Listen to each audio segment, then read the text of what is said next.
Okay, people, how you doing? Tonight we have a nice guest. Gunnar Lindbloom has decided to come on our show, and for people that don't know him, you can go to his website, and we got the Fat Bald Sicilian here. And I'm just going to mention one thing, Gunnar. One thing I noticed: who built your website? It's one of the best websites I've ever seen. My wife did that. My wife's super smart. Yeah, Wow. she's an OG. In fact, I'm going to yell again. Why? Okay. Why? Okay. As you can see, there's no producers here, just us. My wife was somewhere. Honey, my house is not that big. She should hear me. Because my neighbor comes over. Here's the thing. You don't know the story. It's kind of a funny story. I kind of stole my neighbor's cat. I'm not joking. It ended up happening that way. I moved here, and the cat started coming around. I started feeding it, and then I liked it. And then eventually I just said, I'm keeping this cat. And I kept the neighbor's cat, man. But they live like 300 yards away. It's a barn cat. So I thought it was a wild cat. I didn't even know it was their cat. I just assumed it was one. So, yeah, what did John want?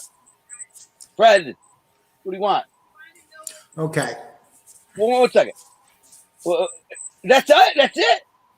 Damn it! All right, I'll have to call him. All right, I'm sorry, you guys. I threw no problem. Okay. So I'm gonna be. We're gonna start. We're gonna start. Fat Bald Sicilian. We're gonna ask you a couple tough questions right off the bat, and then we're also gonna talk about your accomplishments, which are many. So I don't want you to think that we're just gonna jump on you about a bunch of stuff. Yeah, we're gonna do that.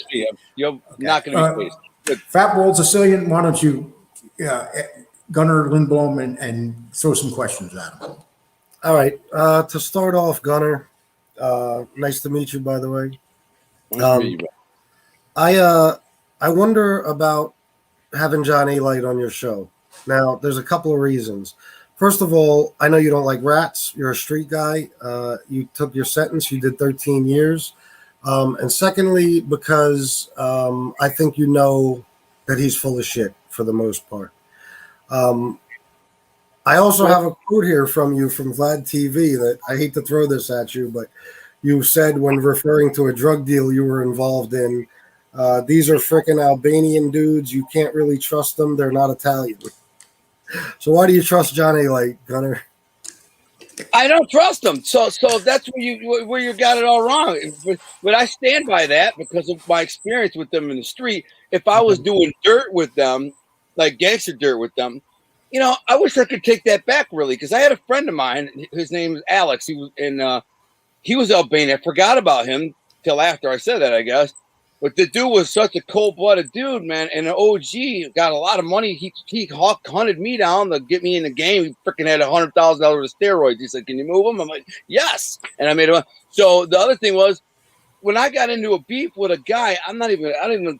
Geez, the guy killed the guy. Killed him. For me, he said. I'm like, why would you kill this freaking dude? If they find out you killed this guy, we're all dead. We're all dead. Because the guy was a big shot. And so he tells me, he's like, so you had a problem with him. I'm like, I didn't have that big of a problem with them. We had a little bit of a beef. I mean, we were going to kill each other. Anyways, then he killed the cop a couple months later. He killed the cop, and then they killed him. The moral of the story is, I don't know. So John Alite, I wasn't going in bed with them. I'm not going to go commit crime with them. Do I trust him? I don't have to trust him about nothing. He was just a guest on my show, and I'm going to be honest with you. A lot of people don't believe this or won't get it. They'll think I'm full of shit if I say, listen, I don't read about mob stuff. I've never have. I don't read magazines, blogs, journals, FBI reports. I don't watch the documentaries, movies, shows, nothing. John Alite, I heard from a few people that I respected, was a guy who embellished his stories. None of these guys told me that, and that's what I stuck by. Then I met him through Larry, and Larry asked him to come on the show. That's all he says. Larry says, listen, Johnny Alite going to back me up with this clandestine thing. Larry is my boy, so I'm like, yeah, whatever, And so after I did that, I got 1 million views on this thing with Alite. Most people hated him. And then I said, well, man, these people, I mean, one way or another, people want to hear what he has to say. It gets 1 million views. So I said, you want to come on my show and tell me your story? Because I don't know it. I don't know your story, nothing. I knew somehow you were like with the Gottis a little bit. John Gotti Jr. was your boy. Now you're beefed out. Didn't know how he got money. Didn't know about all the bodies. Didn't know nothing. I said, so come on my show. Boom, go. And when I said, yeah, when I was agreeing with them, things were the things I could relate to, like internet trolls, like wannabe tough guys, you know, whether they're on the internet or in clubs. We were talking about that, and I was relating and saying, yeah, these freaking guys, I can relate to these freaking wannabes, and that the the clowns. But anyways, the rest of what he's saying, I just sat there like this, going, because you know what? I don't know. I don't know and don't care. I'm not gonna freaking go. After the show, I'm gonna go fact check everything John Alite said. After the show, I hung up, went and made love to my wife. Probably, I might have went outside and played on my 4-wheeler. Or I went out fishing. I didn't. For the second I hung up, I went, "Nice, you've been a complete gentleman, John. Thank you for coming on." Click, and I was like, "Hey, honey, I don't care no more." That's kind of how. Hey, Gunnar, I got another question, and the reason we're asking you these questions right off the bat is because if I don't, then the people that enjoy our show is gonna get all over my case. Mazza. He says he's a made man, but here's the thing. I know some people that are very big people, as big as you can get. And they say no. And then on top of that, Mazza claims that he was made during the middle of a war, which is almost impossible. First of all, let me address that. Whoever you know, they weren't in the room with it when it happened. They weren't bigger than Larry and Greg Scarpa, who were the guys in the room when it happened. Second of all, so you don't know, and they don't know either. The other thing is, the mafia doesn't follow a rule book, a handbook. If they decide they want to make somebody in a war, they just do it. Look at all the rules they break. They break rules constantly. They don't give a shit about the rules. In the middle of a war, you need to be made. You're a soldier now. Half the guys that get made shouldn't even have been made. So do you believe he's made? What's that? Do you believe he was made? I believe they did a ceremony to make him, and I believe half the family of the faction working with him believed he was made. Yes. Okay. Just so you know, I've never brought up Mazza's name on his show, very rarely, because I know very little about him. And I'm telling you that he took a serious. Listen, I know the guy. He's one of my boys. One of my best friends. He ain't a lying type, a making up type. He doesn't need to. His story's good enough without. He told you this is what happened. Now, some of these guys, because they were, was in a war and they had quelled the war, said they might not recognize this because we didn't have a representative there, or the underboss didn't say go, or whatever the case. So we may have to do it again. Okay. Does it matter? I mean, in one way, maybe he was, maybe he wasn't, but who cares? The guy ain't gonna lie. He's gonna tell you how it is. It's not who he is. He's not the type of guy who's just gonna bullshit. So would you say that he was one of the guys? I mean, how did you meet him? I mean, how did you guys become friends? Just wondering. A Facebook group like 4 years ago. I was promoting my book at BookCon, New York City BookCon at the Javits. It's a big deal. It's real expensive, though. I just got out of prison 9 months before, and I said, Larry, you want to split the booth with me? It's like a $10,000 deal. So I said, yeah, and we split the booth for 3 days, and I outsold them by friggin' a ton. I almost sold out all of mine because I was hustling. I had a crew there with me, my wife and her friend, and we were hustling. And basically, people reading the book, I had a ton of people coming in who read the book and wanted me to sign it. So at the end of the day, I became friends with them and hung out with them for 3 days there, and then just stayed in contact. And we became friends and stayed. And guys done me like big favors, like legit friend favors, like loan me money type of favors. Give you an example. A couple years ago, my wife was out of work, and it was just me footing the bill, and I was still struggling on my feet with my apparel and in the books. That's all I really had going. And so I did the Italian festival. The Italian festival was a big deal in Detroit. It's a couple 100,000 people. You get a booth, make some money. So I didn't have enough money for inventory. I needed like $4,000 worth of apparel, inventory, and books. I said, Larry, I'm short a couple G's, man. Can you hook me up? And boom, sent the money like next day, like no problem, man. Bang. And I made like $5,000 over the weekend. So the Monday, I was like, here you go, here's the money back. No juice or nothing. that's the kind of friend he was. So I mean, of course. Okay. Well, I respect the fact that you're sticking by him, and that's the thing in this genre that people aren't like that. It's very ugly at times. I get attacked continuously, and we all do here. Except Fat Bald Sicilian, everybody likes him. He ain't been around long enough. No, they attack you too. The threats are rolling in. Trust me. Not everybody likes him. And you know what it seems? It seems like hey, get used to those threats, man. They come hard from the keyboard rolling. Don't they? So I wanted to ask you another question. Now, you did 13 years in jail because you didn't snitch. Prison. And that's a big thing. So what does it mean to you when you see these snitches making all the, coming on, making these shows, and they literally? You know what I mean? I did a show. If you watch my show, why I couldn't cooperate? A 35-minute rant about me, how I feel about these rats. I'm saying these are them doing it. If they got to live with themselves, whatever, I'd kill myself before I ran. And that's just it. And I decided that would be the mark. I decided, and I tell you this in this video, when I was arrested and the feds said I'm going away for 30 years, and I leaned back in the chair and I threw his card, I said, well, that's good. In my mind, I was already planning how I kill myself when I get to prison. Because that was the decision I made. I'll kill myself when I get to prison after I exhaust my legal remedies, after I try my appeals and fight and whatever for 10 freaking years. And if they're like, hey, no, you're stuck in here. It's it. You're getting 30 life. I just freaking either get some dope off the yard and go bang up and go to sleep, or I slip my wrist in the shower and sign off and take a nap. Either way, I wasn't going to start flipping on my uncle, my grandpa, my uncle, my cousin, and everybody else. Wasn't going to do it because and they were the Falcones. They were the Falcones. How are you related to the Falcones? No, Falcones. I'm not Falcone. Falcone is a fictional character in my book. I'm a Toko. Now, did you take the Falcone character and base it on somebody? Maybe. I mean, it's a fiction novel. So Don Falcone is loosely inspired by a combination of two characters. Yeah. Okay. So if you read my book, which I haven't. No, I haven't. But I will. But I haven't. My mother was Grace Toko. My uncle was Toko. His uncle was Toko with the boss. So I'm a Toko, the boss of the Toko. Now I've heard a couple people say that you're not really related to them. What do you have to say to those people? What do you want me to post my freaking birth certificate? That's the funniest thing. That's the no, I'm just asking. You know what, dude? I'm just asking you. Anything. You hear people say the Earth is flat and they're aliens and they're listen. My last name is my mother's last name is Grace Carmela Toko. My mother's name. And you can look it up pretty easy. If you Google my name, Grace Toko, and my name, Alan Lindbloom, boom, her obituary pops up, and my uncle's obituary pops up, and my grandfather's obituary pops, and there it is. There's the proof that anyone needs, but. Are any of them alive yet? My biggest claim to fame was, if anything, was nobody. My uncle Pete Toko was. This is the craziest question. This is crazy stuff. When people say like this, to me, it's bizarre. So, like my closest friend my partner on this whole thing, Scott Bernstein, is literally the world's foremost expert on the Detroit Mafia. Wrote the book Motor City Mafia. He's written everything you can imagine on every character and everything in the Detroit Mafia. So he's my partner on the show. He comes on as my co-host. You don't think the second I reached out to him 4 years ago, the first thing he did was hit the streets and call the feds and everybody else he's got in his pocket? The guy's got FBI in his pocket, lined up for days. They give him files like this. Boom, here you go, Scott. Bang.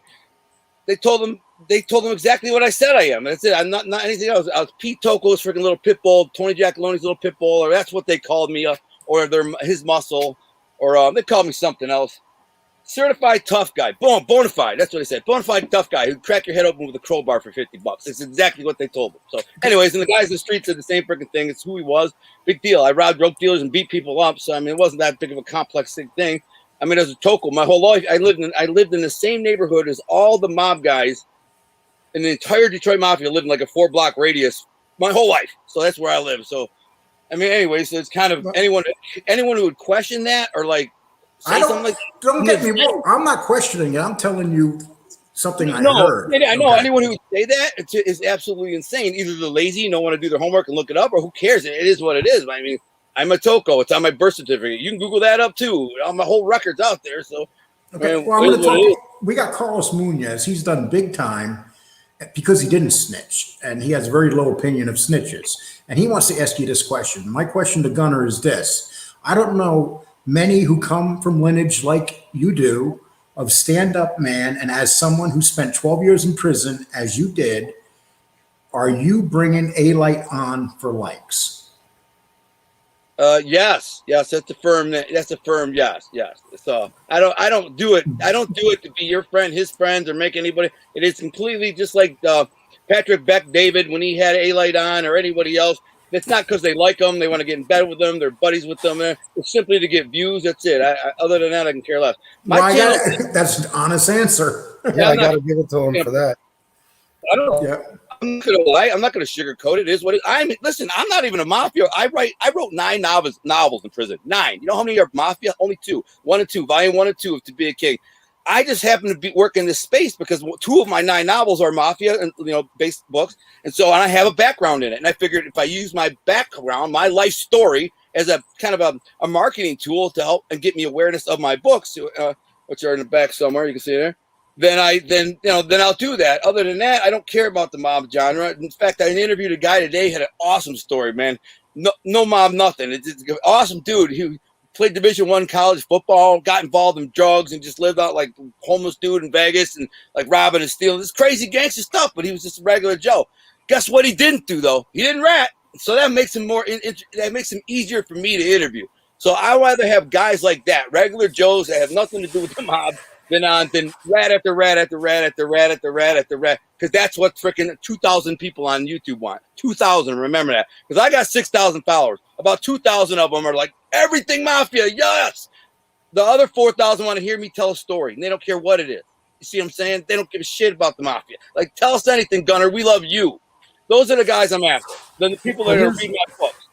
I got a question for you then, actually. I have no problem with Larry Mazza. I don't really know everything there is to know about Larry. I love him. All right. My question is, you talk about rats nonstop. You hate rats. It's obvious. I'm not saying I hate rats. I'm just saying I wouldn't be a rat. But yeah, I know Larry's whole story. I'm not saying I don't hate nothing. I don't hate nobody. I'm a Christian. I forgive everybody. But I couldn't be a rat. I'm not a rat, and I'll tell it to any rat face. I can't do what you did, man. Me and you are cut different. I'm tougher than you. You got weak. I say it to Larry to his face. I wouldn't say it. I don't want to say it to him because he's my friend. I tell my friend that. At the end of the day, I trust Larry. He is my friend. I know what he did. But I also know his motivating factor, too. Freaking 5 guys testifying against you, and they're going to stick you in a can for life if you don't turn around and testify back. So I understand that whole angle, too. I'm just me. It's easier for me to kill myself than bring myself to take the stand. That's me, though. I'm not judging whoever. I'm not the judge. You're not conflicted about having somebody you call one of your best friends that is a rat? I am conflicted. Yeah, I am. But he's still my friend. So, bro, how many friends you got who've done shit that you don't approve of, but you're still friends with? I bet a lot of them. They've done shit you didn't do. You're still with them. They're still friends with them. You messed up. Probably some of them are rats. You're still friends with them. Do you know who Alan Kaiser is? The guy who freaking was on the wall in that movie. Now, Alan Kaiser was a 16-year-old kid that was gunned down at the orders during a shooting by Sammy Gravano. He was murdered. For 20 years, they didn't know who killed him. And then Sammy Gravano came out and admitted that he was the one that killed him. He ordered his soldier to execute him in the street after he witnessed a shooting. And then on top of that, Sammy Gravano, who recently came out and called the kid, he said he was known in the neighborhood as being a heroin addict and stuff. Autopsy said there were no drugs, nothing in his body whatsoever. Do you think that Sammy Gravano has really changed his life around if he's still spewing a bunch of shit like that? I hate Sammy Gravano, so I'm just going to be straight up with you. When I started this show, it was based on Sammy Gravano being a scumbag.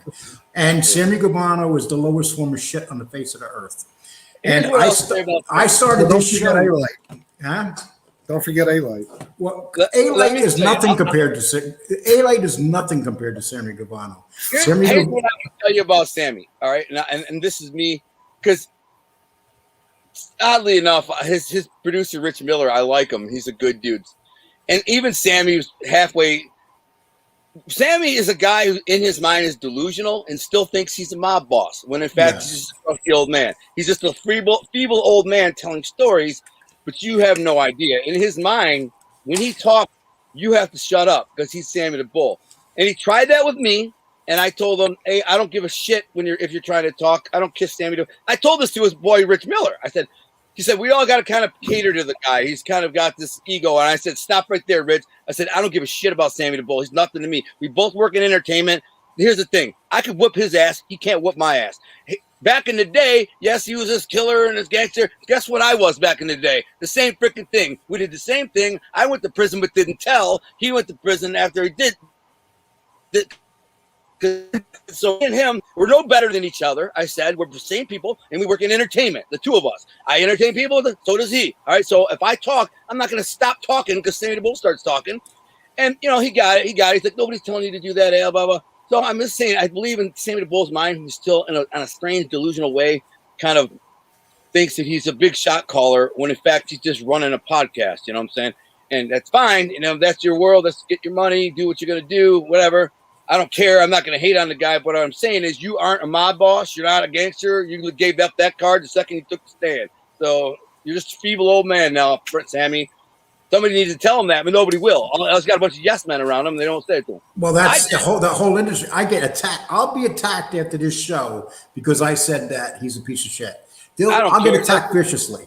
First of all, Sammy doesn't make it any kind of difference in the world. He doesn't pay your bills. What is he? Who's Sammy? It's like, yeah, I'm friends with the guy. I'm cool with him. I've done Zoom calls with Sammy. He was fine and respectable to me. The only thing is, like, listen, when I said I need to be paid for my time, then you guys balked. And then when I messaged you for a couple times over the next month, you ignore me. And then he calls me. This is the crazy story. So he calls me on his phone with a cell phone. I'm deer hunting. I'm in the woods deer hunting up in my tree stand right behind my house. And I look at the phone, it's Sammy the Bull. I'm like, no, that's weird. I'm like, well, I'm not answering because I'm deer hunting. So I put it in my phone and I wait a couple hours and I forget he even called. And then I look back and I said, oh, Sammy the message from Sammy the Bull. And he's like, what's up, Gunner? Here's my number, man. This is my real number. You can use it, but don't use it too often, or something like that. Like, you can use it, but don't use it too much, or something. Like, I'm some kind of groupie or fanboy or something. I'm gonna be, oh my God, I got Sammy the Bull. I've been talking to him. I've done Zoom calls with him. So I'm like, when he said that to me, I looked at the phone. I literally looked at the phone and started laughing. I'm like, is this guy freaking kidding me? Yeah, it's like I'm some kind of fanboy or something. I'm gonna call him. So I don't call him for like 2 weeks. And in that 2-week period, I was doing a live show on National Crime Syndicate with Sonova Cantrell. And I said, pick a topic. I'm like, Sammy the Bull. Let's talk about Sammy the Bull. Since I had been kind of working with them for a couple of weeks there. So I call him, and this is a couple of weeks after this whole incident happened. And I call him, and I leave a message. I said, listen, I'm going to be going on this show. Is there anything you want me to say, not say, or whatever? He don't answer, but I see he got it. So, but he don't answer. I can see he got. I said, whatever. So I go on the show, and I kind of rip him one a little bit. I just basically say he needed my help to recreate this world that he was in, and that's what I do for a living. I'm good at it. But the other thing was I mentioned that his Spotify deal fell through, and I guess I wasn't supposed to tell anyone that because I guess they didn't make it public yet. But I had like 5 different people called me and say, Sammy's deal fell through. I'm like big players in the industry, and they were like, yeah, I knew it all in like 2 days. Like 5 people were like, yeah. I'm like, okay, so they must have announced it or something because everybody knows. Well, they didn't know, so then I put it out there, and then the whole Mark Wahlberg was involved thing, and I put that out there and some stuff. And then he calls. I call him out of the blue, like I said, like 2 weeks later, just like saying, what's up? He's like, oh, what's up with the show you did? I saw it. You were freaking making me look like a feeble old man. I'm like, what?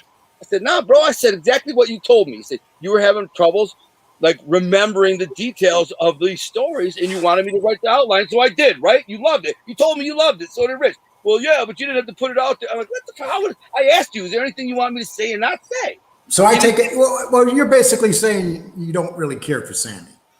I'm not saying I don't care for him. I just don't. He's a non-factor in my life. Zero. He doesn't pay my bills. He doesn't make me a dime. He doesn't call me on his show. He's not referring people. He did want to like try to buy me out allegedly of Our Thing Apparel because I own Our Thing Apparel. And he talked about maybe I buy you out or I could say, I'm like, yeah. I said, you better come with a big check. That's what I told him because I'm not just going to hand it over. And then he never did.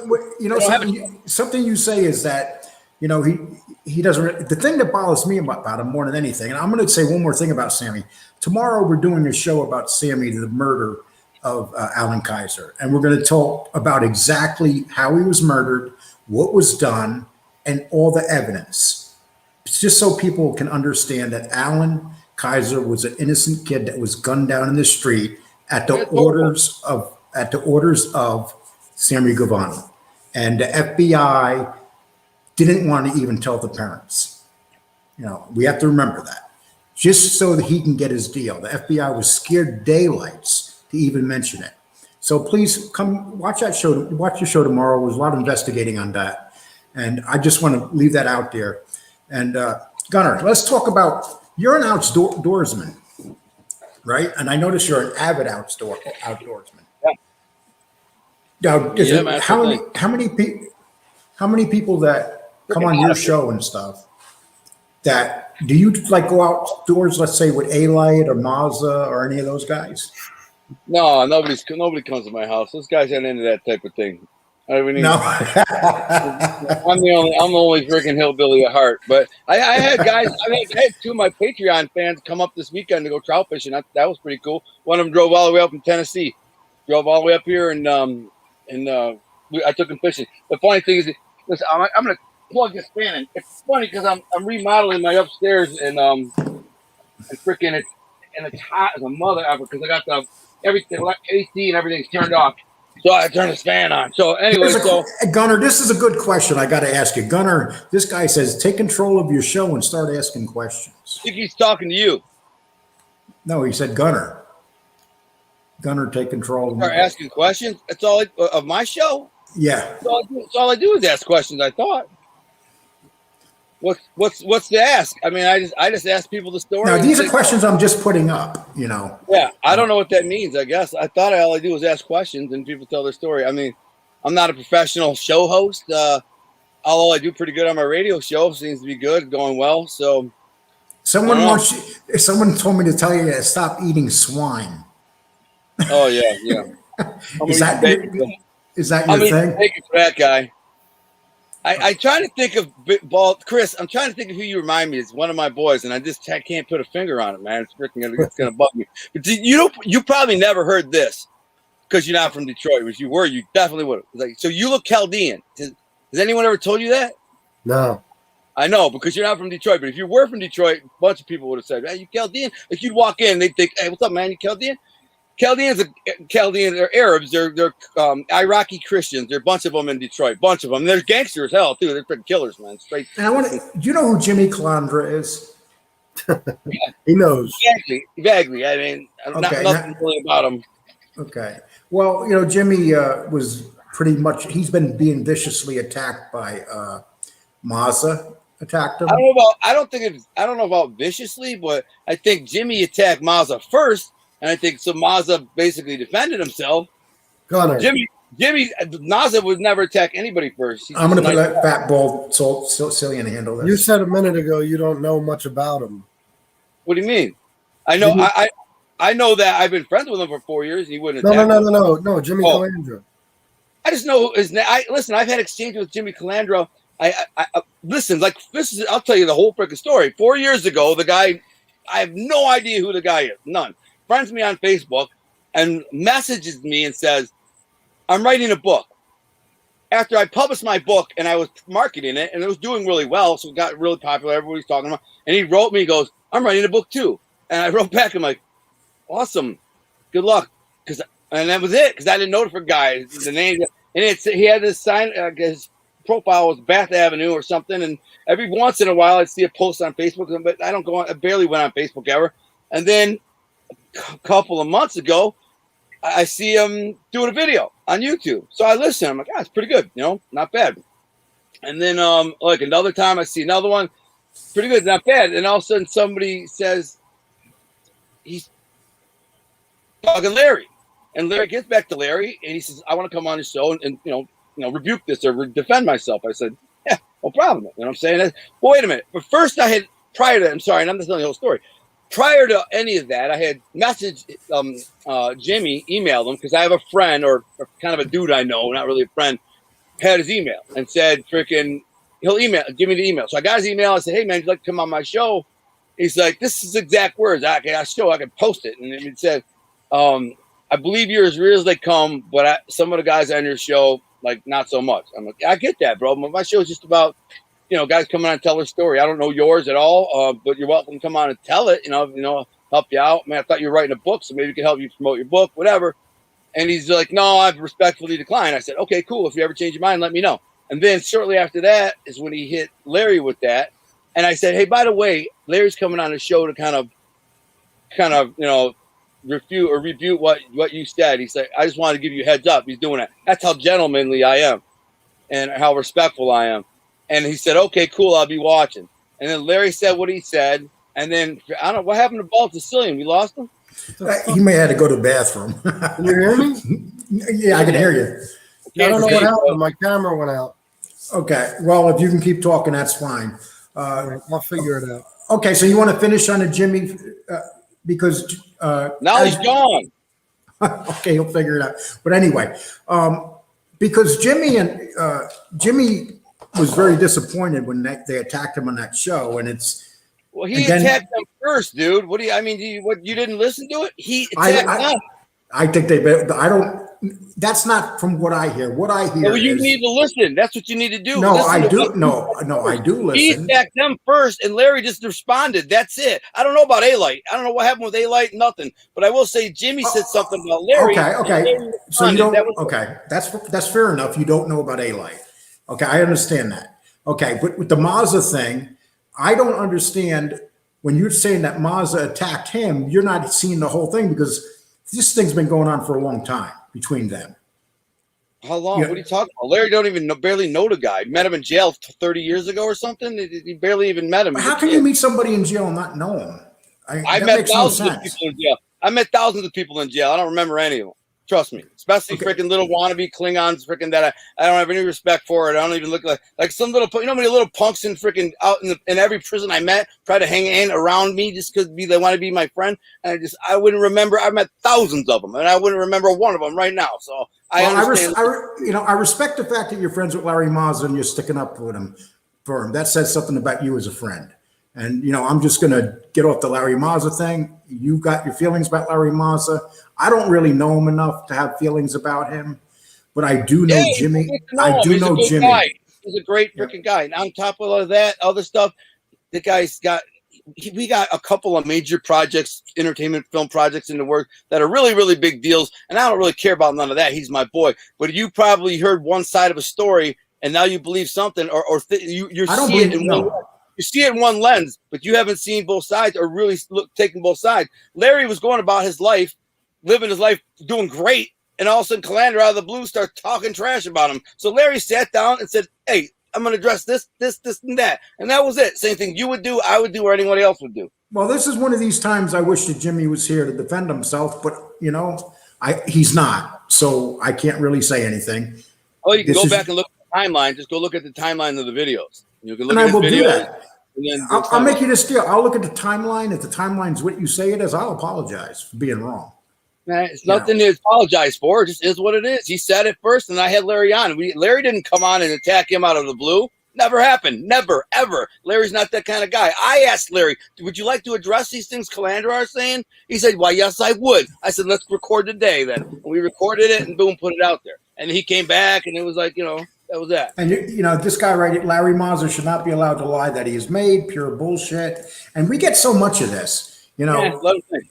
Yeah, you know, and guy was a wannabe hang-along who answered phones in the book office. You can get the indictment and paperwork online. I don't understand this one, Brandon. There's no. Mazza? Yeah, if you're talking about Mazza, but you definitely can't say that about Gunner. I'm sorry. Okay, Gunner asked Lee Cole about his relationship with John Gotti Jr. and then asked him if he is a mouthpiece for Gotti Jr. I'll put that up there. No, I don't even know John Gotti Jr. But, you know, people say I do. You know why? Because I don't like rats. So that means I know John Gotti Jr. Never met him in my life. Never. So no idea. I don't know. I you know, his sister, when I interviewed Jimmy Alite a couple years ago, when that Gotti movie was coming out, I interviewed Jimmy Alite, who really just said some bizarre stuff. But I put it out there at NCS, National Crime Syndicate. And then Angel Gotti messaged me and said, the movie's coming out this week. That's bad PR. Would you do us a favor? Take it down. Chris Casparosa and whatever. I said, yeah, no problem. No big deal. I mean, it wasn't that damning anything that he was saying. It was, you know, just basically bashing Junior and Alite, his own brother. So then I was like, yeah, and I pulled it down and I threw it away. You know, it's not up there anywhere to be found. So, and that's the thing. People don't think that people can have opinions without being associated with somebody. You know, yeah, well, that's what people don't get. I'm on a freaking look. You said that. You listen to what you just said with regards to me and Alite and all these other guys, Calandra and Arolata, and you just said it. Just because I have him on a show, just because I have a guy on the show, doesn't mean I'm best friends with them. I'm in bed with them. I'm in business with them. I'm a partner with them. I'm not. It just means I had them on a show. The same way if they were on NBC News, Valuetainment, Vlad, any of them. I don't even like Vlad. I went on Vlad's show. Guy's a freaking douchebag. For PR, that's it. Okay, no. I mean, We'll agree, right? okay. Well, so does it bother you when people Can say you hear you're? me, Bald Sicilian? Yeah, now I can. I'm back. Okay. What do you live in Pennsylvania or something in the mountains? Not in the Me? mountains. No, I don't know what happened. My camera went out. Not in the mountains. But I wanted to get back to the Calandra thing for a second, Gunnar. My question to you is, you kind of, all he did, from what I remember, Jimmy Calandra called you Goofy Gunnar. All of a sudden, not only were you having these guys on every day, but you were just jumping them basically. It was all you went all in on Jimmy. And Jimmy didn't say anything else about you. Listen, bro, you're way off. I'm not sure where you're getting at. Somebody told you some crap, some trolls got it in your ear. Way off. Let me tell you something. All I did was have Larry on the here's how it started. He said something about Larry, and I said, Larry, would you like to review this stuff on my show? He said, yes, I would. Well, come on. And I talked to Jimmy. He said, I'm having Larry on to refute what you said. He says, well, thanks for the heads up. Because I said, I'm a gentleman. I'm going to give you a heads up. Larry's going to come on and refute what you're saying. He said, all right, cool. I'll watch. Boom, and he did. Then, after he did, that's a reverb.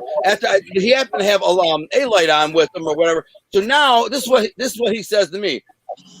About me, he says, I guess this Goofy Gunner, and I'm like, do you think I give a shit what Jim Calandra called me Goofy Gunner? I can care less. I didn't go in nothing. I just said, this guy's a clown. Note, he didn't pick a fight with me. I said, he knows what'll happen there. So he picks a fight with a guy who just had heart surgery. Big deal. It's your story, Jimmy. Say whatever you want. But I was a gentleman with you from the start to finish. I invited you on my show. I was a complete gentleman. I said, would you like to come on? He says, why no, I declined. Because you got rats on your show. I said, that's cool. Scratch my head and go, wait a minute, aren't you a rat? Whatever. I said, okay, God bless you. I want to come back on. You're welcome to. That was it. And then he calls me Goofy Gunner, a wannabe. That's where I get irritated. A wannabe. Wait a minute. I'm a wannabe, bro? Did you read anything about me? Have you looked at my rap sheet? I didn't tell either. I did 13 years. So I'm a lot of things, but a wannabe is not one of them. He can say whatever he wants. I can care less. But all I did was defend myself. When somebody freaking called me names or whatever, I didn't go all in. I made one little stupid video when I'm trout fishing. One video when I'm half-assed having fun trout fishing. I said, hey, Jimmy, this is who I am. I'm not trying to be anyone I'm not. This is you. So good luck. Have fun. Enjoy. I'm not going to engage this kid. That was the end of it. So I never had it all out for him or all in. I was just like, yo. Bald Sicilian, Larry call me Goofy Gunner, and I got a bunch of these minion trolls that like troll my freaking thing now. They all Jimmy. You can if they could have an emoji of jerking Jimmy off, they would. That's what okay. Okay, so the Eminem says, Lee, that's bullshit. Larry backed up Johnny a liar and was talking shit, calling Jimmy a bug that he would swat. That's why Jimmy went after Larry. That's not true at all. Jimmy didn't. Larry. That's how naive these mother effers are. Jimmy opened up the door. Larry was living his life. He's a baller. Lives in a big house down in Florida. He never even goes online. Nothing. One day I see Jimmy's thing, and I said, Calandra's saying this. And I did. He says, man, do you want to come on and address this? He said, yes, I do. And went on and gave him his peace of mind. That's that. That was it. That was all it was. I mean, he did it first. Larry's not the guy who's going to freaking start calling people out on the internet. He don't need to. He's got a multi-million-dollar TV deal right now. Multi-million. He doesn't care about this crap at all. Larry Lapper says Gunner is just a positive guy, and Larry's a regular in this show.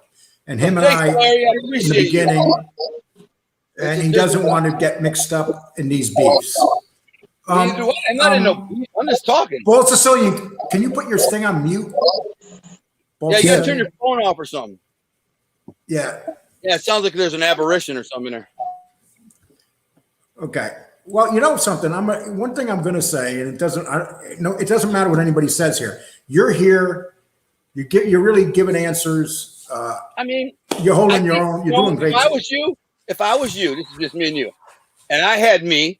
Not that I'm anyone special, super important, or nothing like that, but I'm a bundle of stories.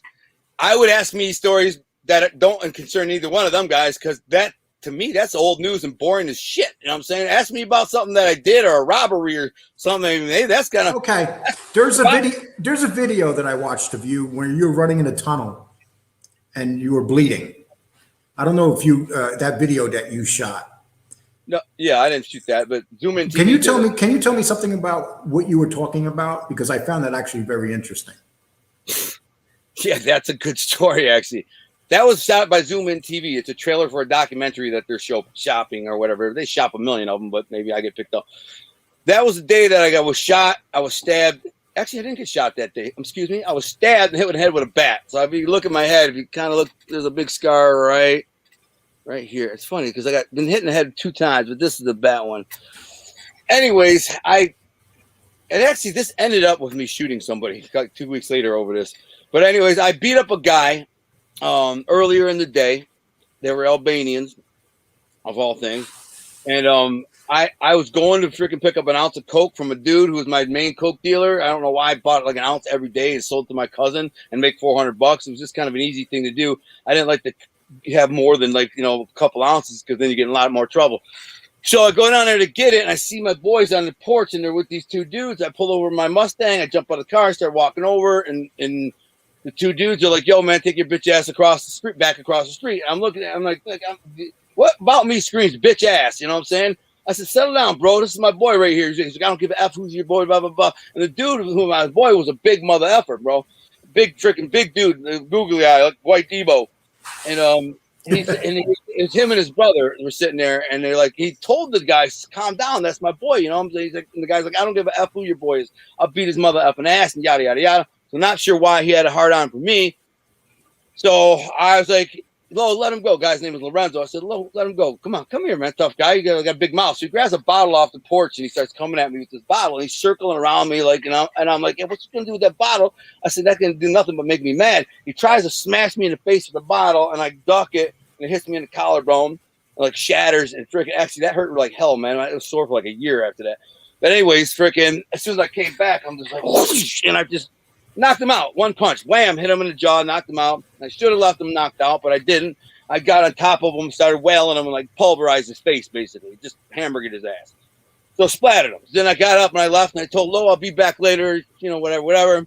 And went down to Lo's house 5-6 hours later, pulled up in my Mustang, jump out of the car, and our Lo's boy Pat was sitting there. He said, Lo's in the house eating, he'll be out in a minute. He said, what you did earlier was a bad move. And I said, well, why? He says, because that dude you did that to is he's freaking crazy, his mother effer. And I said, what am I, some kind of bitch, man? And he's like, who am I? He's gonna knock the freaking, this guy comes up on me with a bottle. I said, come on, man.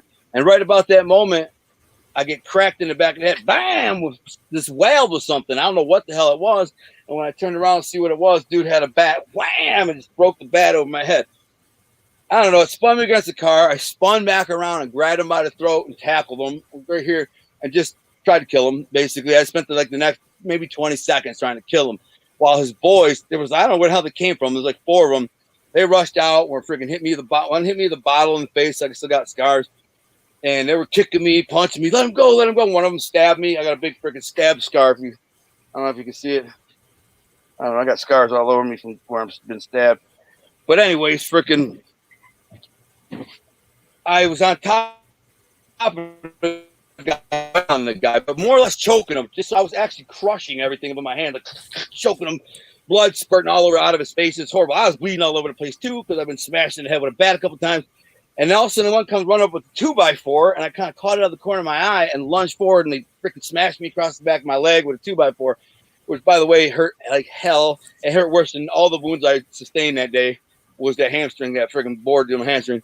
But I got up and I ran and I got away, and that's the video you're seeing is when they're talking about when I got up and I ran away, and they chased me for a couple blocks, shot at me a couple times. I jumped a bunch of fences, ended up in some alley.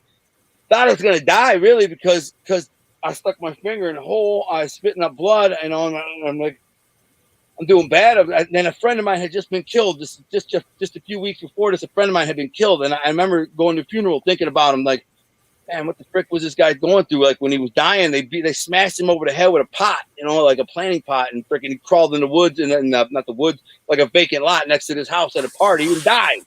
And I remember thinking to myself, what the hell happened to Donnie, man? Imagine what's going through his head. Now I'm me, and I'm in the bushes. Freaking blood pouring out all over the place. And some freaking black lady, it was just getting dark. I had no shoes on. I ran right out of my shoes. I had no shirt on, no shoes. I'm covered in blood, stabbed, beat, hit. and I tried to get some water from a house. I was just getting dark. And this is, by the way, this is in the ghetto. This is in the worst this is one of the worst ghettos in America. Like, this is the east side of Detroit, east side ghetto. Anybody knows that area? We're talking 6 Mile and Hayes, 6 Mile and Chalmers area. It's just freaking insane for a white dude to even be there. It's crazy to even be in that neighborhood. So, anyways, some lady, I tried to get some water off the house and the faucet, and I hear her say, "Hey, what are you doing? Get away from my house!" And some fat black woman, not really fat, but bigger black woman, comes running across the street, and she's like, "Hey, get away from my house!" I said, "I'm just trying to get some water. I'm sorry, ma'am." So she's looked at me, she's like, "What the frick happened to you? Get in a car accident?" I said, "No, I got jumped." She's like, "Come here, baby," and she puts me on the porch, and then like the next like maybe 20 minutes are kind of in and out. She gave me a towel, put it on my head, she gave me a glass of water, 2 glasses of water. And then the next thing I know, there's an ambulance there, and they took me in. They fixed me all up, whatever. I went home. I had plastic surgery to fix the bone, the muscle. But anyways, that was the story that I was talking about in that video. Was when I won, and was when I was almost killed. The dude who freaking did it, the main dude who I stomped earlier in the day. By the way, it was the same dude. The dude who I was choking, trying to kill, was the guy I beat up earlier in the day. He was all stitched up and stuff. And then I saw him a couple weeks later. He tried to block me in. And I was pretty sure he was reaching for a gun, so I pulled mine and let him have a whole clip. But it was like, it was insane the way I got out of my car and ran at this mother. I was dumping around. So what happened? I don't know. This set off bullet holes. I mean, I never saw the guy again. I never went back to that neighborhood, probably ever. So God knows. Hope he lived. That's all I can tell you. I got a question now, Lee. Johnny. The other day, you commented on one of my videos I made about my addiction and my past, and it just made me curious. Did you have addiction issues? Did you have problems that maybe you committed some of these crimes to support a habit? Oh, yeah, no, 100%. It wasn't even maybe. It's 100%. No. So all my life, I was a criminal. That's basically a given. I don't know how much you know about me or how much you listen, but I got expelled from school when I was 15, and my whole life I was criminal. But drugs, periodically over my whole 20s, from like 20 years old till I got locked up at 29, was basically about every 2-3 years, I'd been out of control. Somebody would die. I lost my mother when I was 19. That was the first one. Then I lost two girls I was close to, like these beautiful young girls, were murdered. That kind of threw me into a loop. And what would happen is I would pain pills, which would lead to heroin, which would lead to jail, within about 6 months. But the jail was always short time. It was petty. I'd go in there and get caught with a pistol or something. I'd get a lawyer and get 6 months in the county, and I'd be right back out. But then I'd be good for 2 years. For 2 or 3 years, I'd be good. And then same thing would happen. Then my best friend died when I was 24. And the final thing was when I broke my ankle when I was 26, 27. I broke my ankle and was trying to play football, and kind of was the end of all my dreams. But my life spiraled from there, out of control. But I had a big house. I had a bunch of cars and toys and snowmobiles and jet skis and all these toys. I had a fake life. I mean, I had a facade. I had to maintain this facade. I had a fiance and these nice cars and toys and all this crap. Nobody knew I had a habit. I looked like I do now. I worked out. I trained. I still went to the tanning bed. I had all these toys. I went fishing and camping. It was all bullshit, because the more the habit got, the more. And also I started gambling at the end, which is really insane, because I actually won. I went to Vegas with some high rollers and played the freaking 21. Blackjack, and won like 14 grand. I'm like, this is awesome. And I came back and proceeded to lose like 90 grand over the next year. So that come on top of everything else. And a lot of guys, I was slowly chipping away at like my connections by robbing them, muscling them, you know what I'm saying? By basically deboing loads of dope, getting it, and then basically saying, I'm not paying, so what are you going to do? And then that was that. And they'd leave mad and not do nothing because they couldn't. What could they do? I was the one who would kill you, not the other way around. Most of these guys are pussies. They're not going to come try to kill me, and I can't whoop my ass, so they have really no choice. They just lose the weed or die, because that was the option I give them. Well, just so you know, right now we have 277 people watching. So people did want to see this. And well, the thing is, and then at the end, I want to finish saying what I'm saying. At the end, I was such a lunatic, bro. that I was out of control. Just I was doing shit that you wouldn't never even think of, like would be like in anyone's mind. Robbing banks, robbing drug dealers, robbing pimps, robbing anybody. I didn't care. I stopped caring. I'm like, you know what? My life has no value, and I really don't really give a shit what happens. And obviously, I didn't, because what happened was meant to happen. And they freaking cuffed me up and said, "See you in 13 years." And so it was the best thing. It was the best thing because it cleaned me up and got me straight, thinking straight, and got me writing my book. So here I am. When you went to prison and you started your sentence, how long were you in before you really wanted to turn your life around? Was it right from the beginning, period of time? It was instantly. It was. Yeah. And that's unusual because a lot of guys go in and it takes a while. Now, did you have any trouble when you went into jail defending yourself, or did you have to choose a group to hang out with? Did you choose the white supremacists, stuff like that, or were you alone? You're all weak to me, bro. Listen, every single race group, hate group, freaking gang, what, all a bunch of pussies in my mind, and I would tell it right to them. I mean, I wouldn't say, "Hey, you guys are a bunch of pussies," but I would tell them, "They strength in numbers." I get it. When you can't walk the yard alone because you're scared, so you get strength in numbers. That's what you do. You know what I'm saying? It's a pack mentality. I'm not going to do it. I don't need to. I'll take my chances. If a guy comes at me, they're going to come correct and be ready. I'm ready. You know what I'm saying? I was told guys, "You stab me, you better keep stabbing, because if you stab me and don't get me good, you better run." And I didn't throw around my weight. I didn't act like an asshole. I just walked the yard, worked out, stayed to myself, and worked on my books. You know, that was it. Now, I'm going to ask you a question because I consider you somebody that really understands what prison life is like. Sammy Gravano. Weird reverb. Are you hearing that? It's like the sound of a. Are you hearing that weird reverb? Like it sounds like a. What the hell is that? It's coming from Pennsylvania. That's not me. That's not no. I was going to say. Now, as a guy in prison, you really understand the codes of prison. Would you say that? I mean, yeah, 13 years in prison. Actually, I kind of know how it works. And now, Sammy Gravano has a tattoo of Odin on his arm, and he brags. He's one of those. He's one of those. I just want to ask you that question. Now, because you would know this. Okay, so he has a tattoo of Odin on his arm, but yet, how would a guy like Sammy Gravano get a tattoo of Odin on his arm in prison? Dude, Odin is the weakest group of all. That's basically what the freaking white guys join when there is no Aryan nation. It's just a fake, false religion of white guys who. I mean, it's no different than the Muslims in prison. You know, it's a fake, false religion of freaking black dudes. You all get together and call themselves better than we're supreme beings. We're the black gods of the universe.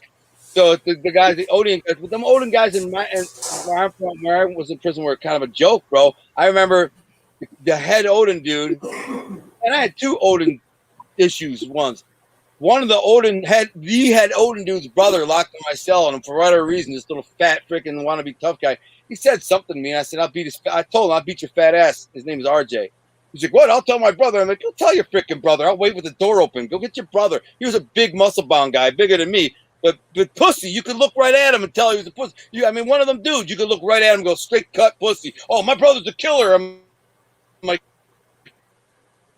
"Your brother's a pussy. And if you want to go get him and tell him what I said, go get him. I'll wait." So he did. He went and got his brother. I said just like this. That's what I thought. His mother never came, never showed up, would never look at me. Every time he walked by, staring down, wouldn't even look at me. Mr. Odin, the gangster. And then the other time I was walking with my boy Richard, who was in with these Odin dudes, and freaking he says, they were playing with me, trying to acting like they were going to grab me and wrestle me together. And I said, "I'll dump both of you in that garbage can." And then he says, "Oh, what are you going to do?" And I looked, and he said, "Then you'll have nowhere to sleep," as if I won't be able to survive in prison with these Odin guys after me. I said, "Man, you can send all your freaking little Odin boys after me. I'll send them back in body bags one at a time." Freaking clowns. And I said it right to the head guy, and as serious as me. And they're like, "Oh," didn't say nothing. They're pussies. I did see him stab a couple guys, though. I will say that. Well, because Sammy Gravano said he got it because they respected him because he was a badass in prison, and he was 50. Sammy Gravano was in protective custody. Yeah. This is the problem I'm having with Jimmy Alite. He says that he admits that a pedophile wrote the first chapter of his book, and he also admits that he was in the cell with this pedophile. Now, you as a guy that's in prison, you know what that means. That means he was in PC. No, not necessarily. There's lots of freaking pedophiles and rapists and chomos that are in GP. Lots of them, tons of them. Nobody done doing nothing. Freaking, he could have been. He probably was in General Pop. I mean, but that's his thing. That's whatever he wants to do. There was child molesters all over the freaking yard in prison. I didn't, I wouldn't talk to them or deal with them. My first few years of prison, I used to extort them. I had one who was a rapist, and I extorted him for years, a couple of years. Basically, I beat him up in the cell one time. I got moved into the cell and then beat him up. And he actually fought back. I'll give him that. He freaking had a little balls and tried to fight me a little bit, but I ended up smashing him, but not in a way that he would be all marked up so the cops would see. And then told him I was going to kill him if he told on me, then I'd send somebody to kill him. And I showed him the address too, which is his parents' address. So I had that. And anyways, that dude, he paid me for like 2 years, like it was $40 a week. And then one day he got sick of paying, and so he went and told the investigator and that I did it. And then the guy's father said he had been sending me money all these years. And they tried to prove it. And I said, so what? The guy's a gambler. I gamble with him. He's my bunkie. He loses, and I make him pay me the money. He sends me the money. Anyways, they knew I was lying, but they wrote him out. So I didn't put an order out for anyone to get him or nothing like that. I didn't really care. And then I see him like 5 years later at another joint at Ryan Road Prison. And I freaking look over, and he's walking in, and somebody $150'd him. So I don't know if it was one of my boys or not, but I don't know if you know what a $150 is, which is where somebody takes a razor and just slashes your whole face off. So when you say your boy, does that mean like did you have a group that you hung around with in jail, basically in prison? I had a few friends. I always had a couple friends, guys from the street, guys that I knew, from around the way, or if they're not guys from the street that I knew directly, they're friends of guys from the street that knew me directly. Every prison I go to, there's always guys that know me, from the street. It's the east side of Detroit. There's 4 million people in Detroit. And as the east side of Detroit, there's a million mother uppers, and a lot of them were bad guys, and a lot of them ended up in prison. And I knew a lot of them. So I mean, not a ton, but there's always, it could be 2 or 3 guys that know me. It could be 20 guys that know me, but all it takes is one. All it takes is one guy to know me, real guy who actually knew me from the street, and he's gonna freaking tell everybody on the yard how I was cut, and not like gonna be walking around saying he's a killer, don't mess with him, but they just tell him how he's cut. He's not gonna. You ain't gonna freaking. I will get to the yard. My boy, who's a biker, you kind of actually look like a little bit, Lee. His name was Larry Deluge. He's back in prison now. He's basically been in the last 20 years. Been out a couple times, but not long. A couple times when I got he's a biker, so the bikers are in tight with the Italians in Detroit. And he knew me. I saw me at some parties, beat some people up. Or one party in a bar fight one time, he saw me. So when I got to the yard, he went and told all these gang leaders who I was. And then when I see them on the yard, the gang leaders are like, kind of like, hey, what's up, man? They're cool. And they're telling their gangs, like, this guy, this big white guy, he's, don't try to extort him. Don't try to press him. Don't bother him. Leave him alone. You know what I'm saying? 'Cause he's a bad guy too, probably worse than you, basically, is what they tell him. And so I was always fine. I'm just saying that was the instance a couple times. Larry was the guy, but other prisons, there's the other guys. Well, would you agree with this? This is Carlos Munoz. He's done some hard time in jail, in prison. He says a real convict will never allow a pedophile to be in their cellmate unless they are a joke or a booty bandit. Yeah, I mean, I don't know. I never freaking had a pedophile in my cell, but I had a rapist in my cell, and that's only because I made him pay. Okay, well, I just said that because Carlos, like you, has done some real hard time, and so he understands the codes of the prison. Yeah, and I mean, if you're referring to John Alite, I care less. And I don't know. I don't care. That's his bit. I didn't. Did you ever notice stuff before you ever came on your show about him? No, I didn't know nothing about Alite before I came on the show. Nothing, zero. I don't read about it. I don't watch it. I don't care. I'm like telling you. Gunnar, this is what. Okay, I think I've been asking you pretty good questions, right? But this is the kind of people you get. Lee has been a damn gracious host. How am I supposed to be ungracious? Then Gunnar would say, "Go to hell, turn this camera off, and leave." I mean, it's that simple. You got to be respectful to people. It's easy to say these things, but you got to be respectful. He's done 13 years in jail. I mean, can most of us, or can people out here do 13 years in prison without hanging themselves or being someone's bitch? We can't say that, can we? Bald Sicilian, do you have any questions? You'd be surprised. You got to do it in life. You do what you got to do. You make it. You survive. Oh, I gotta put this on. Lee tried to make money off his brother offing himself. Let me tell you something about me. My brother hung himself on February 12th. Since 1992, I've been battling Vince McMahon, who ran a pedophile that let pedophiles in his company, and they would go and take these. Now, my brother grew up in a very bad situation. They would go get these kids, and what they would do, they would take these kids and they would groom them by giving them wrestling at the WWE, and they would take the ones they liked the most and groom them up the line. So this is what I've been fighting since 1992. I got Rob Van Dam coming on my radio show next week. I'm just saying. Who? Rob Van Dam. Oh, yeah. And, well, Rob Van Dam, a matter of fact, knew about this. But so Lee tried to make money. No, Lee never made no money. Lee made money in 1992 when my brother settled the lawsuit. Okay. That's basically it. But then I got locked up in jail. The Vince McMahon had me locked up. At that time, I was a wanted felon. And I was wanted several years. I was on the run as Vince McMahon? Yeah, Vince McMahon. Vince McMahon brought my best friend down to Titan Towers. And what he did is my best friend snitched on me. They two detectives came to my house. They knew I had the warrant, and they arrested me. But they didn't realize that I paid off my restitution already. So I got out of jail. And from that day on, I've been battling Vince McMahon since 1993. No matter what anybody says here, Vince McMahon knows my name. Vince McMahon hates my guts because I know what he is. So, see, this is the thing. When I take a chance to, I'm not to interrupt. Honestly, I'm sorry. I'm sorry that you're going through that with Vince McMahon. It's terrible. Anything like that. But I know who you look like now, Chris. You're like a white ice cube, a little bit, clean cut white ice cube, a little bit in the face. I know what I'm saying. I'm just saying. Yeah, I wish I had his money. Yeah. Huh? Yeah, me too. I had right? his money. Yeah. Ice Cube, by the way, is one of the most underrated rappers in history, in my opinion. Maybe you don't like rap, but I'm gonna tell you, Ice Cube. I put Ice Cube top 5 MCs of all time. He's not cold. Yeah. I love Ice Cube still. Absolutely. Okay, so basically, what I'm trying to February 12th, 1992. Yes, that is the day that my brother settled his lawsuit with the WWE. The WWF at that time. Good. So see, when I started this show, I knew that this was going to be stuff that people attack me on. So Gunner, just like you, I noticed that you get attacked a lot.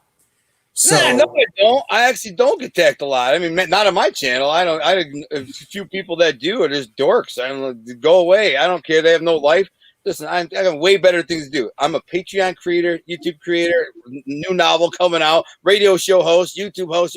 I don't got time to deal with a bunch of freaking basically mental cases on the internet because they have no life, no jobs, no money, no future, no nothing.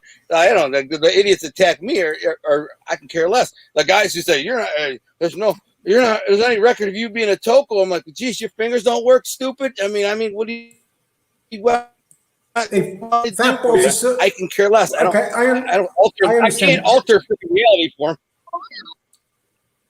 Okay, so Fat Bald Sicilian, do you think that Gunner's right that he's not really attacked that much? Maybe from you what guys. No, we don't attack you. I've never. Not saying maybe guys that talk about me with you behind my back, but they don't attack me on my page very much. And if they do, I just make them look like idiots and then just keep it moving. I let them comment because it boosts the algorithm. Like, please do. Keep doing it. It makes me more money. Keep doing it. Please. I can care less. They look like fools. I can walk out of my house onto my beautiful 20-acre ranch and go jump on my 4-wheeler and go for a ride and play. And you know who my boss is? The guy in the mirror. Me. And you know what's funny? You said that. While I'm riding my quad, I'm making money. When I get back, I go, "Ooh, look what I made." You know what I'm saying? So, and now they're gonna hate me. If they want to hate me on my YouTube, on my comments of my YouTube channel, you think I give a shit? I mean, come on, man. Let them comment. Well, you know something? It's obvious you know what you're doing because algorithm. That's exactly right. That's why when people insult me, I put them up here because it's all about algorithm. I'll defend it simply because maybe when I sit down and take a dump and I got 10 minutes to waste, I'll friggin' comment back just to be funny. I honestly don't care. I mean, really, when you come from where I was, in prison 13 years and that life before that to where I am now, you think I'm going to listen to a goofball on the internet, freaking who's a keyboard warrior who in real life I just smack the shit out of him and have a good laugh about it with my voice. But on the keyboard, they get tough. I don't take them serious. None of them. Not one of them. They're all comical. And Fat Bald Sicilian, what would you say about being attacked? He gets attacked quite a bit too. He should laugh too. Yeah, it's the same thing. I laugh too because they're commenting on my video that they're watching. Right, and right. Yeah, and they're attacking me so much that you're subscribed to my channel and spend moments of your life commenting, boosting my algorithm because you hate me. Absolutely. Yeah, you don't see the conflict of interest?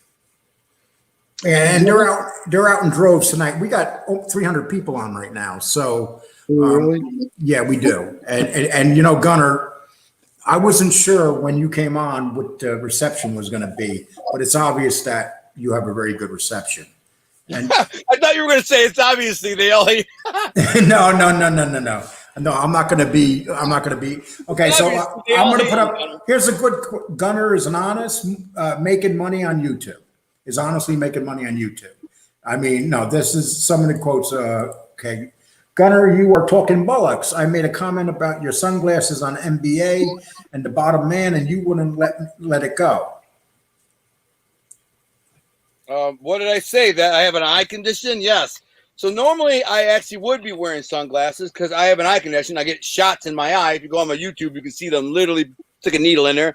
And so normally I do wear them, but because I wanted you to kind of have a real connection with me emotionally, and so I appreciate that. Thank you. I don't actually like this that I find myself wanting to squint all the time, and that was maybe the only thing. That's the only thing I would go. But listen, he said bullocks, so we know where he's from, and that says enough.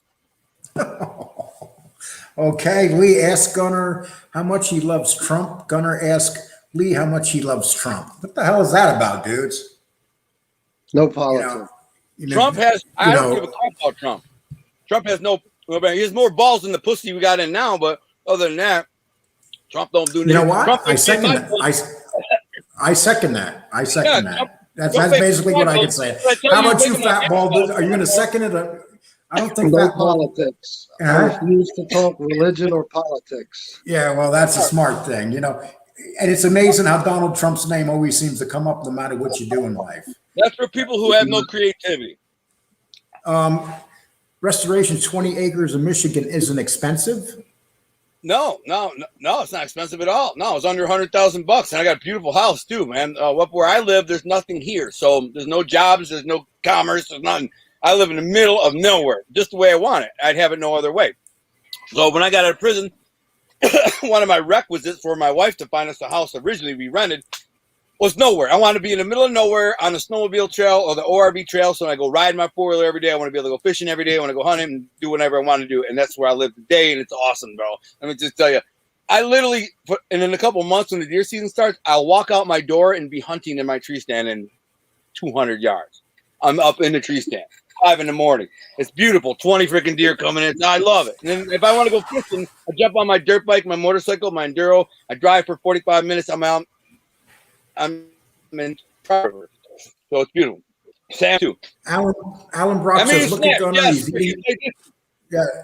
yeah. Bald Sicilian, I love you too, guys.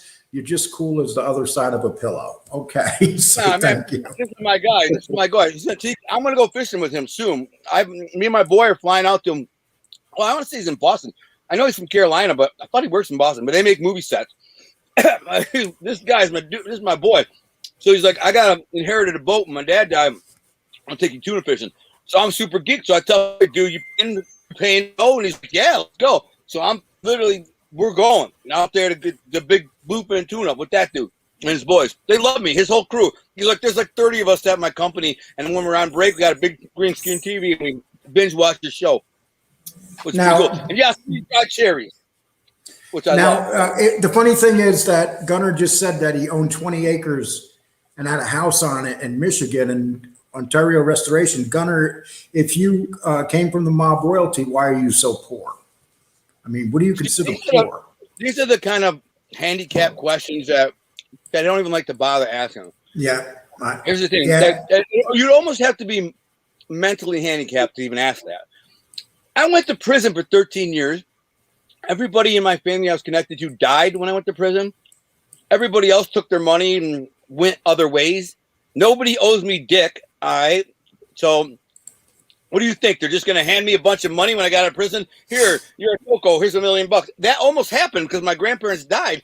But my scummy, scammy Aunt Pat waited till my grandmother was like 92 years old and feeble and got her to sign me out of the will, me and my sister out of our 1/5 of the will, which would have been $500,000 or $700,000 or $1 million or whatever it was. I don't know. They had a lot of money. And they stole it from me and my sister. So when I got out, I had nothing, had zero. So I started with nothing. I didn't even have a toolbox. Sounds like the history of families. Lee Cole, does Gunner know Eminem? They are both from the same age and grew up near 8 Mile Road. Yeah, we grew up like 5 miles apart. Don't know him. Okay. Saw him one time at a bar when I was delivering some coke. And I'm sure he ran with a totally different crew than you did, right? Yeah, exactly. I mean, it could have cost that. Eminem wasn't a guy in the nightclubs. It wasn't a guy that hung out at nightclubs and was partying with the freaking, fist in the air and a knife. He wasn't that kind of guy. He was kind of an underground, nerdy, whatever. I did see him in a club bowling alley one night. When somebody told me it was him, I was dropping off some coke. And I was like, you know what that is? It's a kid on the radio. And I'm like, my name is. And they're like, yeah. I'm like, oh, big deal. And I'm out. I just freaking turned around and left. This sounds interesting. Ask Gunner about his Bigfoot story. What's up, JC? I mean, that's a long freaking story, but when I was out camping, I was out camping deep in the wilderness, super, super deep in the wilderness, which is what I do, me and my wife. It was about 12 o'clock at night. We just had dinner, glass of vino. She's sitting by the fire. I'm down by the river trying to catch some brown trout. And all of a sudden, a big-ass rock hits in the water by me. Kaboosh! What the hell? And I thought it was my wife. I said, how do you throw a rock? And she's like, honey, you messing with me? I'm like, you messing with me? She's like, no. And I'm like, thought it was just, some weird anomaly. I didn't know, freaking, I don't even smoke pot, so I was absolutely sober. I mean, I was smoking a little pot now. I was on parole at the time, so I didn't.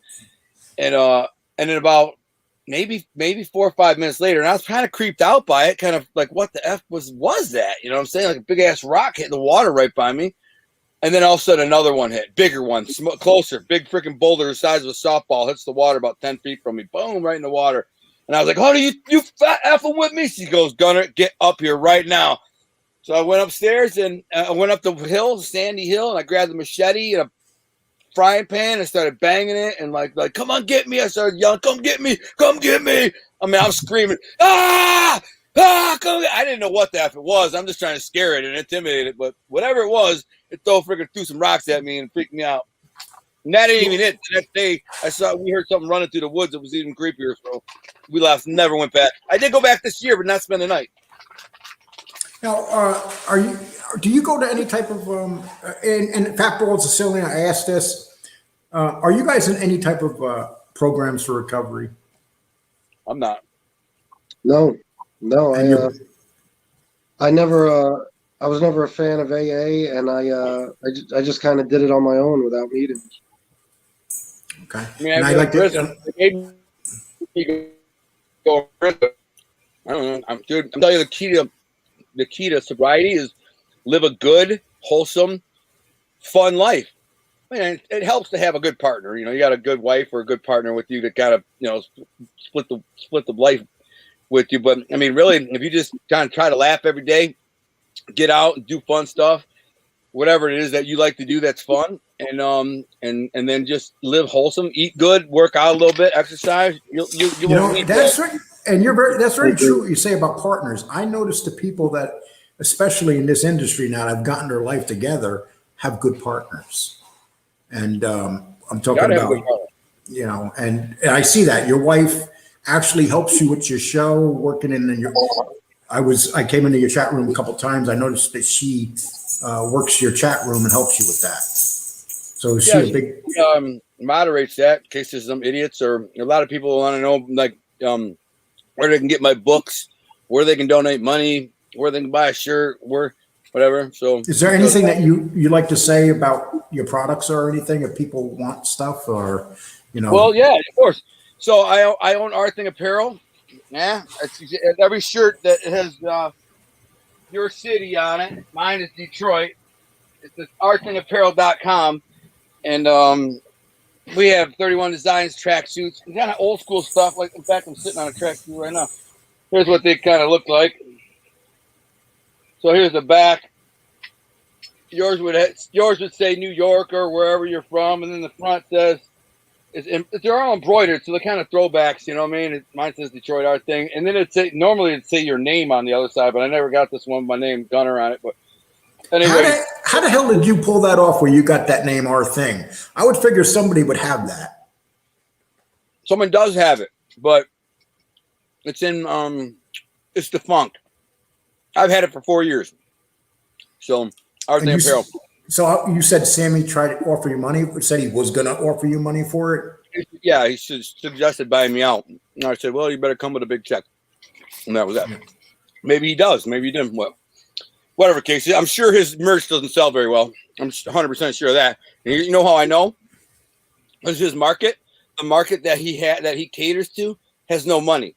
So they will love his show. They will worship him and love his show and call him the greatest thing in the world. The second he says, "Give me $30 for a shirt," we go. They're out. Trust me, they got nothing. They're not buying. You know, at least I can really see you're not fans of Sammy Gravano, and I can appreciate that. I'm not fans of Sammy Gravano. Is what I'm saying. I'm saying these kids, like when it comes to me, my market, I make money from my novels. That's where I make my money. All right. The kids that are the worshipers of Sammy the Bull or any mafia, any kind, whatever, aren't buying 500-page epic novels, mafia novels. They're not for $20. They'd rather buy a blunt and a video game. So they're not going to freaking buy a 500 word novel or a $30 T-shirt. They're just not doing it. They don't. So I've found that over the last 5 years, 4 years. So I don't cater to them. I cater to my demographic is like a 50-year-old middle-aged woman who just loves a good book, who's looked on Goodreads and her friend said, "You got to read this guy's book," or "I read this amazing, check it out. Wow, what's about?" This guy must be a Sammy fan. I'm sorry. Right here. How much is your shirt? $5. Okay. So more than you can afford, Dan. More than you can afford, Dan Gilbert. Yeah. This shirt's $35. Okay, well, go to outdoorsman.com and click on the website and shop. My bet is that guy can't afford freaking anything. So I'm not with that. Again, another one that isn't really my target demographic. You see what I'm saying? He ain't clicking on no link and buying nothing. He ain't buying no book. He ain't buying no merch. You know something? I'm going to tell you how I met Gunner. I wrote Gunner an email, a small email, and then he comes back with me and he goes, "I don't even know who the fuck you are." But then after that, I wrote him back something, and then he wrote me this real long letter, which was very well written. And after I read it, I was like, "Damn, this dude knows how to write." And what made you write me that? May I ask you that? Because I was kind of surprised you answered me like that. Common courtesy. Why wouldn't I? And you said something. That you said that the market, the mafia market, the people that are the fans of the mafia market don't have any money, and they're not really your group of people, and that it's just a small market. No. It is a tiny market. The mob obsession market where the people are like they're not buying. The people who buy my shirts mostly they kind of like the whole mob idea, the premise. They like the kind of edginess of the gear. But they're not mob aficionados. They're not obsessed. They don't know stats, facts, figures. They don't know every single mob guy stats, his figures, their receipts, and who he ratted on. They don't know none of it. They just think, "Oh, cool, I like that." The mob. I get it. Our Thing. I like the logo. And plus, I'm from Detroit, and it says Our Thing Detroit on the back. I'll take one, $30, because I make $100,000 a year, and I got a good job. And the one thing I don't do is spend hours every day on YouTube freaking commenting because I don't have time. Because if I'm not making money, guess where I'm at? I'm out enjoying my life with my kids or my family or doing this and that. Now, the ones who are on there all day, they're not making money. And and the reason why they're not out enjoying their life, because they don't have any money. So on YouTube commenting all day. So they're not dropping, 30, 50 bucks, $100. Some do. I get people, I sell stuff every day. People order stuff, $150 tracksuits and stuff like that. But guess what? They're not on YouTube all day. They maybe came across my video or came across me on Facebook or a promo or an ad, and they're like, yo, I like this, I like that, I want that, bang. But that little niche of several thousand YouTube mob obsessors, I'm not affected whatsoever by saying what I'm saying, because they're not the guys buying my stuff or girls buying my stuff. They can hate me and continue to hate me. Bet you my stuff sells is better than ever tomorrow. And my books too. Because my books are, people say I wrote the next Godfather. That's pretty strong words. If you go, like you said, you went and looked at my reviews on my books. If you read my reviews, they're all organic and they're all real. And people say, this guy Gunner wrote the next Godfather. He's the next Mario Puzo. This is the Godfather of our generation, over and over and over and over, dozens and dozens of times until, well, take a look, read the book, decide for yourself. That Bald Sicilian looks like he really wants to get in here. I just want to ask Gunner after that little rant. You ever been accused of being arrogant or full of yourself, or maybe with a certain little superiority complex? I don't mean it like that. I don't mean it like that at all. See, if you take it that way, if you take it that way, but don't take it in the way. What I'm trying to tell you is, I'm telling in a way of a businessman talking to one of somebody his equal in business. Listen, guys, I'm going to tell you the truth. Here's the deal. I'm not going to deal in this space because these people in this space aren't spending money, and it has no ROI, return investment. So I can give a shit about that space. I'm after this space, and that's it. So that's kind of how I see it. It's not arrogance. As far as my book goes, I'll go as far as I'm mildly arrogant, only because I've had hundreds, if not thousands, of people tell me, "Yo, bro, you wrote the next Godfather." Really? Because the other 800 people told me that. So I'm like, I start to build up. Man, maybe I did all right. Maybe it's really the next Godfather. Because in prison there was a waiting list, a literal waiting list to get my book. There's like 15 cells waiting. This guy's getting it. That guy. They're like, "Bro, I heard this sells the truth. Book's the truth. I want it." I'm like, "Yeah, he's got it." And then he's got it, and he's got it. So yeah, I'm pretty confident in what I do as a writer. Yeah. Do you think that you could take on Jim Cornette? I don't even know who Jim Cornette is. Jim Cornette, he has the #1 wrestling show on right now. More people go to his station, and he's a fast talker, and he's very popular. I don't know. I'm probably too old, bro, to take on anyone, bro. I'm just saying. I don't want to take on anyone. I want to go fishing. Maybe me and him go fishing. Well, you know something? I can say one thing. I'm going to say what I have to say because we're going to wind this down. First of all, I appreciate you coming on here. Second of all, man, I'll tell you what. I'm very well. I've seen you before, but I think that anybody that has you on the show better be ready to when you ask him something. That's silly. I want you to freaking know that I think you misjudged me. I don't want you to know. Now I feel self-conscious and I feel like bro, I'm just fucking with you, man. I know, but there's a part of you that believes that, and I'm not. But wait a minute. Successful people are all about themselves. I'm not about myself. Listen, I don't even curse, bro. I'm like the sweetest, nicest guy you ever meet. I'll give you a freaking hug. I call it how it is, where a lot of people want to sugarcoat it. And there's such a cancel culture, pussy, freaking snowflake world that we live in. And I'm unique in the regard that, listen, I'm going to tell you how it is every time. I don't care if I offend you. I'm not saying you. I'm saying somebody. We're getting some great comments in here. So. John Mazza or anyone, listen, at the end of the day, I'm pretty confident that basically 99% of people who I'm going to talk to in life can't whoop my ass. In real life, they couldn't. So I'm going to basically tell them how it is. I'm just saying. If somebody whoops my ass at that point, I hope they get it on camera and it goes viral, and I get my ass whooped on camera and it goes viral. Until then, not just anyone's going to walk up and talk any crazy way to me. I'm just not. I had Jimmy Clondra on my show, and this is what people say sometimes. Jimmy Clondra is the reason that you have a channel. You talking to you? Yeah, he's talking to me. But you know what it is? No matter how you do on your channel, you get jerks like this that just want to. But I put them up because you know what, dude? You just helped my algorithm, and thank you. Yeah. So give me some more, and I'll put them up. What about you guys. What's your next move, man? I can see you plotting, bro. I can see in your mind something gears are going on. I don't know. I'm as far as my channel goes. Yeah. I want to start doing some interviews. I want to, fix it up, make it look better, make it sound better. I want to start creating better content. I would get away with this is my advice. I would get away with the all things mafia and start talking to street guys that just have done crazy street shit. Like the guy I talked to today, he's got an amazing story. I had to cut it short at an hour and a half. Guy's freaking crazy, man. Dude, just straight up G's in the street who like robbing and stealing and drug stories. You've been in the drug. You were a drug addict. The shit you did in the street most of the time is probably more gangster than half the mafia stuff that's out there. So let me ask you a question. How much of the mafia stuff do you think is bullshit? I don't know. I can only tell you what mine. I can only tell you that mine is real. And I only can tell you my experiences. I don't know nothing. All I can tell you is what I did and who I did it with. Do you ever hear these guys speak and say to yourself, "Oh my God, that's such bullshit"? Like Johnny Alite. I mean, have you ever like listened to Johnny Alite and just want to say, "Dude, you're so full of shit"? I don't listen to Johnny Alite. They do say it every day.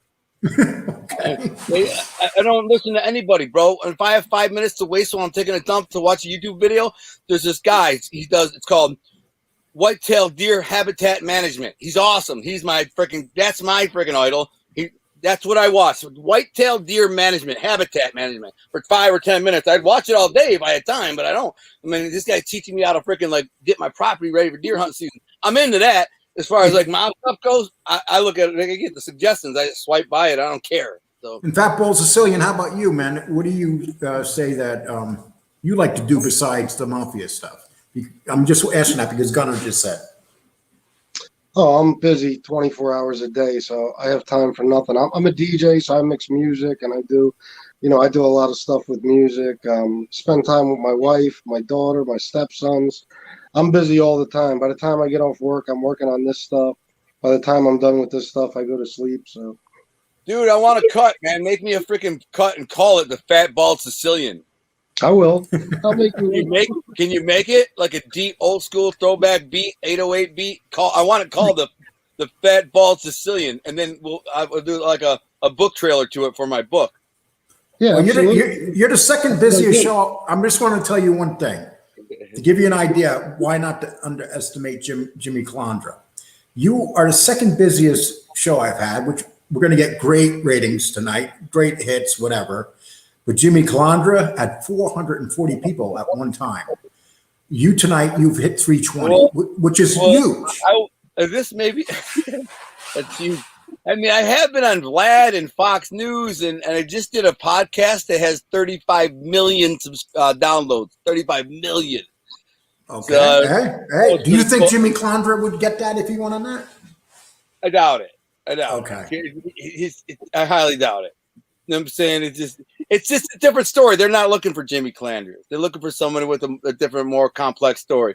You know what I mean? A different story. His is a good mafia story and kind of like a Bronx Tale thing. I get it. They were more after like my whole family to prison to meeting my wife to turn it around to who I am today. That whole story. And these people, 35 million downloads. I'm holy crap, dude. These freaking people are insane. They said it won't be finished in production and post till the writers and crap are done. It'll be about 2 months, and it's like a $17,000 production or something. It's crazy. Real quick, I was watching Michael Franchise is his name. Francis, yeah. And he was doing his Patreon page, and he was speaking to them.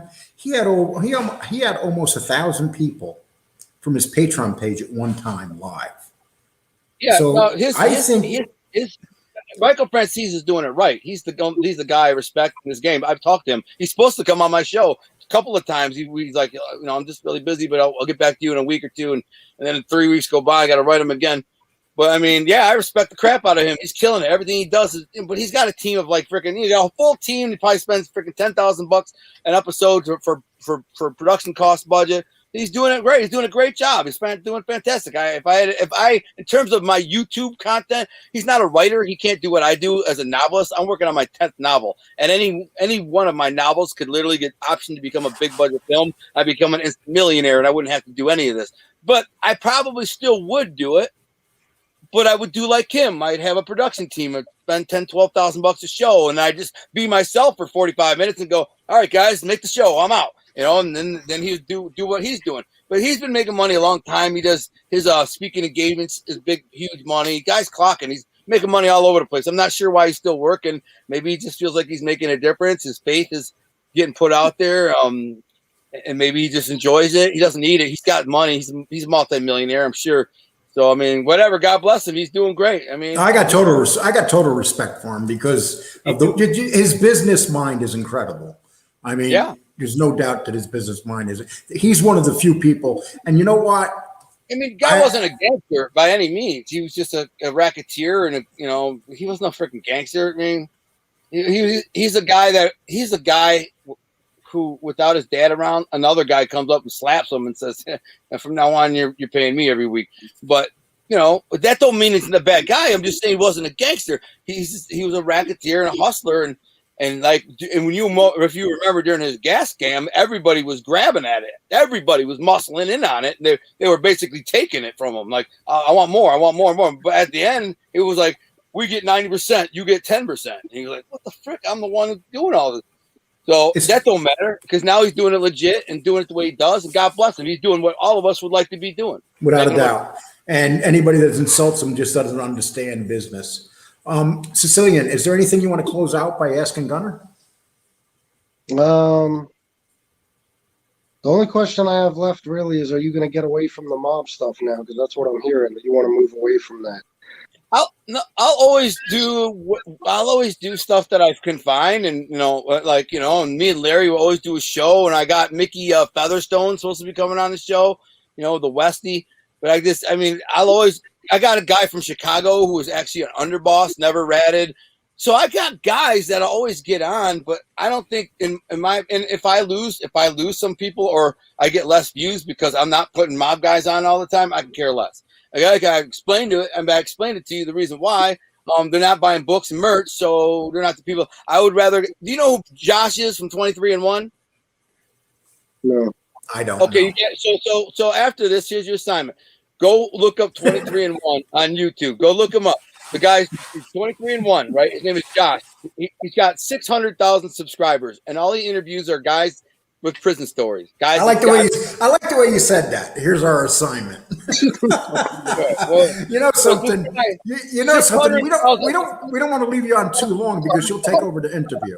So what I'm saying is this guy, all he's interviewing is guys out of prison who's got crazy prison stories or street guys, and that's it. So he's got 600,000 subscribers. When he posts a video in an hour, 20,000 views in an hour. He's got a Patreon too, and when and his Patreon is probably 100,000 a month he makes, and when he does a live stream, $20,000.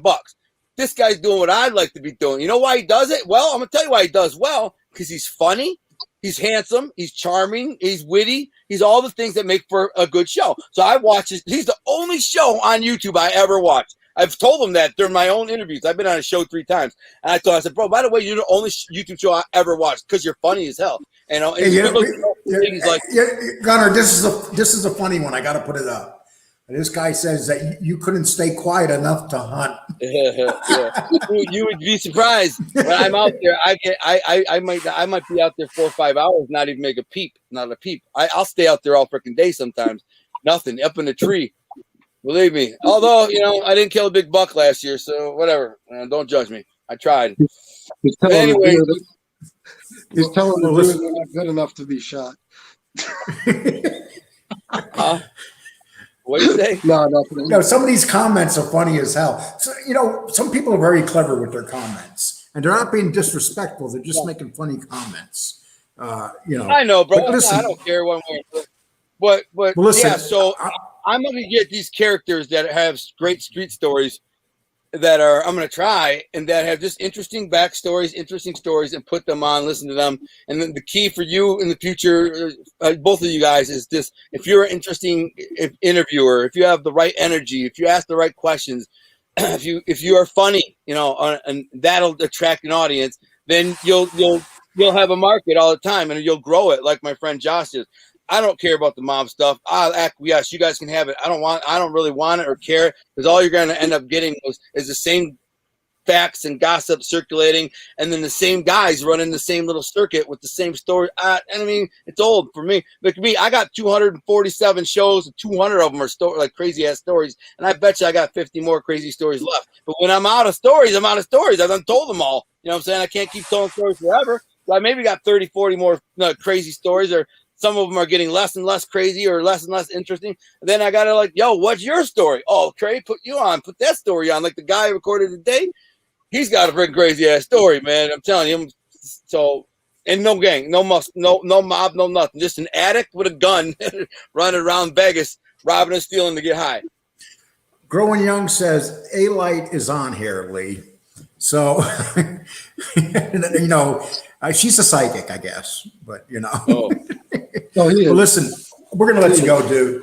You gave us an hour and 35 minutes. All right, beautiful. Thank you so much, man. Hope I could help. And anyways, well, listen, it's obvious you did, and thank you so much. Everybody, check out my books, To Be a King, on Amazon, or you can go to my website, Gunner Detroit, which is real simple. Just remember GUNNER Detroit, and links to everything I do is there. I write the Lindbloom Chronicles, the King Chronicles, the Syndicate, and then my novels. So the best thing you can buy is To Be a King, and then you can buy Art Thing Apparel at artthingapparel.com. And yeah, check out my YouTube. Is that Gunner Detroit? So if you don't know what that is, go to Gunner Detroit. All you trolls, get on there and hate the crap out of me. Let me have it, because that's what needs to be done. Helps build algorithm. So thank you. Thank you, man. You have a nice night. Thank you. We appreciate it. All right, guys, man. Be good. Yeah, you too. Oh. I don't know how I leave. No, I guess it. Okay. Well, that was an adventure. If he gets paid by the word, we'd never keep up with him. Holy shit. But I tell you what, man, if anybody's planning on bringing Gunner out on their show and thinking they're going to out-talk him, you're kidding yourself. He definitely dominates the conversation. Yes. But you know, when you talk about that, we talk about fast talkers. But I do appreciate him coming on the show. And we had some pretty vicious people in here that I was knocking out. Yeah, I figured you were kicking out the meanest ones. Yeah, and you know, like some people said, "Oh, I'm not even interested. I'm looking away from them." I'm looking at the jerks coming in, and you know, the badasses. I think they're badasses are Alite's army, and just knocking you out, and then they're coming back in with new names. Yeah. You know, but that's the thing. I wanted to talk to you about tomorrow's show. All right. Yeah, and I want to apologize to everybody real quick. My fucking webcam went out halfway through the show.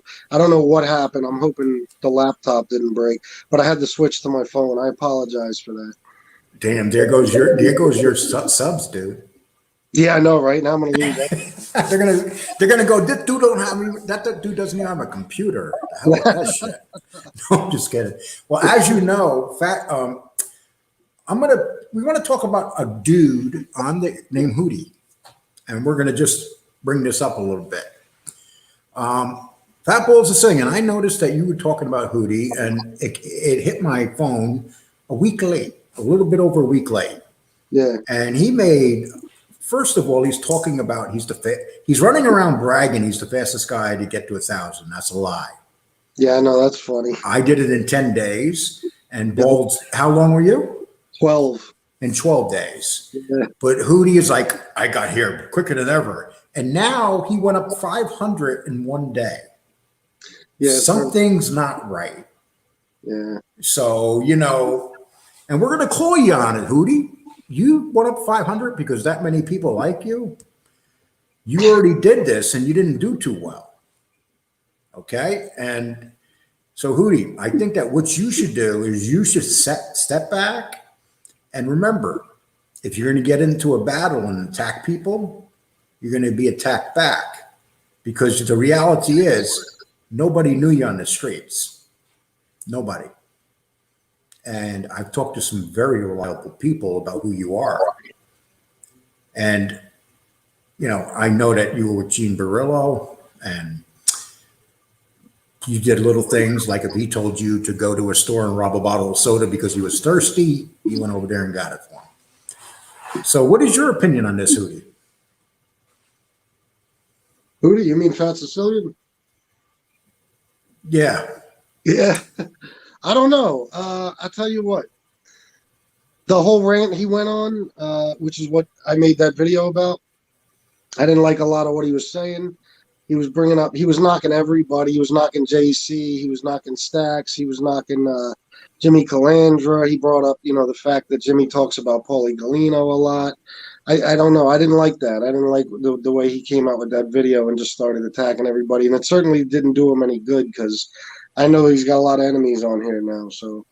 Yeah, and that's the thing. I don't even know you, dude. But when I seen your video, and I'm sure I'm not going to know you. I'm sure if I was in the street, I wouldn't know you either. But you got to figure out who you're going to attack before you attack, because you're going to get attacked back. And so that's all I'm going to say, because it's just really, this is the problem. I mean, this is what's happening. You got guys coming to 1,000 right away, and we're anti-ratters. We have nothing to do with ratting. And then you have your ratters. Hootie went to jail. This is fact. He was looking at 5 years, and he sent somebody to jail for 50, so he didn't have to do 5. So 5 years. So before you attack, tell people what you did. Okay? And if you attack me, Hootie, we're going to have some fun. But, I have other facts on you too. And I'm not going to talk about your GoFundMe pages or nothing. I'm going to keep that quiet. Okay? Fat Bald Sicilian, you want to finish that off? As far as that goes, I have a feeling you're going to be talking more about it in the next show. Yeah. They fall right into the trap. I love it. Yeah, I don't know. I don't know what to say about that. Well, here's a good one. Hootie said he answered directly to the commission. Okay. Did he really? No, I hope not. I hope not. Oh my God. Okay, and let's see. He always been a wigger. He tells stories that guys would get killed if I smoked a joint, but he talks like a wigger that would go over well. Okay, and I don't know if it's true, but I heard JA is giving out complimenting toothbrushes. Okay. Okay. Gene is home on how, you know what? I'm not going to get him, Gene. He went to jail. He did his thing. He's out. But listen, there's somebody going around Gene trying to contact people. Are you having that problem, Sicilian? Yeah. All of a sudden I am. Certain people are trying to get a hold of me, have conversation. I don't know exactly what they're trying to accomplish, but I'll tell you this I can say, as far as the Alite thing goes, and a lot of these guys trying to contact me are his allies. If anybody, you'll learn about me eventually that the more you do shit like that, the harder I'm going to go, especially once the threats start. If the threats start, I'm never going to fucking back off. I'm going to come 1,000 times harder. So if Alite or any of his little buddies are thinking about, making any threats like that, it's not gonna work out well, because I'm not worried about nobody. I'm not scared of nobody. And I want to say one thing. We don't know if it's Gene or someone just pretending to be Gene fucking with him. So I think that we got to be careful about that, because, the guy just did some time, got out. But if it is him, it's a stupid move, because he's not supposed to be doing it, so, but we don't know. Hootie said he would whoop Gunner. He's a country bumpkin, and a Detroit mob is a joke. I think Gunner would whoop Fruity. Oh, come on. Who would pay to see a Gunner Hootie fight? Come on. What do you think the odds would be? That'd be like Dustin Poirier fighting Conor McGregor. No, it'd be more like him fighting Ronda Rousey. Yeah, there you go. Okay, that's what it would be like. I mean, come on, dude. I mean, just by looking at you, we could tell you're not a fighter. You ever see people, you look at them and they're not a fighter? Yeah, they act tough. That's what he does. But, you know, I don't think Hootie's going to be able to control himself when he finds out that I was on here with 265 people live. Hootie, here's a challenge to you. Here's how you can find out how popular you are and prove it to us. Do a live stream. Do a live stream and see how many people are watching your show at one time. This way, we would know exactly how many people really watch your show. See, this is why guys don't have the balls to do live shows. Because they don't, I don't, you know, I do live shows, I fuck up, I make mistakes and stuff, but I would recommend to anybody do a live shows. And, you know, and what do you think about that, Bald Sicilian? I'm not speaking about you. People like your show because you're very likable and you come off honest. I hope so, yeah. I try. Yeah, I don't know. It's a good challenge. We'll see, I guess. I mean, right now, my main concern is how I'm doing, but we'll see what happens if he does something like that. I haven't done a live show yet either, so I'm not sure what my. Yeah, but you're not running. You're not running around telling everybody you're the quickest to ever get to 1,000 either. No, that was a silly thing. I gotta admit, you know, I don't generally talk bad about Hootie, and I'm not going to talk bad about him now. But that was a strange thing for him to say. I don't know. It's so easily, you know. It's provable that it's not true. I don't know why. Yeah, I mean, I think Sammy got to it before he even started his first show. So well, you know, Jimmy didn't even start telling his stories until he got 1,000 subscribers. Oh, I didn't realize that. Yeah, he actually came out. He made a video. He said, "Once I get to 1,000, I'm going to start telling you guys some Bath Avenue stories." And then when he hit 1,000, he started telling stories. So. Okay, well, that's it. Tomorrow we're going to do a show on the real killing of Alan Kaiser, who was murdered in cold blood by Sammy Gravano and his cohort, Melito. But we're going to tell you the facts, what really happened, about the autopsy report and stuff, because people walk around taking this poor innocent kid, this 16-year-old boy, and saying horrible things about him when he was murdered. Picture if you have a 16-year-old son going to school. A matter of fact, this kid was walking with his girlfriend when he was murdered. He was with his girlfriend. And then you have Gravano come on and saying that the kid was known to be a heroin addict. If you are a heroin addict, would you okay, you understand heroin, right? You've had your addictions. So let me ask you this, Fat Bald Sicilian. If he was a heroin addict the day he was shot, would they have found heroin in his body? Absolutely. Absolutely, right. And a heroin addict can't go long enough without it to clean out his system. You know what I mean? He'd be too sick.